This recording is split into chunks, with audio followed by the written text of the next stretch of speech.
স্বপ্ন ছিল ইউরোপে যাব। ইউরোপের নেশায় বাংলাদেশে যা করতেছিলাম এইটাও গোল্লাই গেল, ইউরোপেও যাওয়া হইল না। এরকম হাজার মার সন্তানেরা ইউরোপের নেশায় বাংলাদেশের গোল্লা মারে। গোল্লা কি বুঝছেন?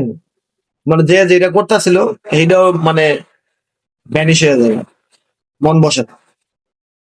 তো ইউরোপ স্বপ্ন যারা দেখতেছেন অবশ্যই স্বপ্নটা বুকের ভিতরে ধরে রাখেন, চেষ্টা করেন।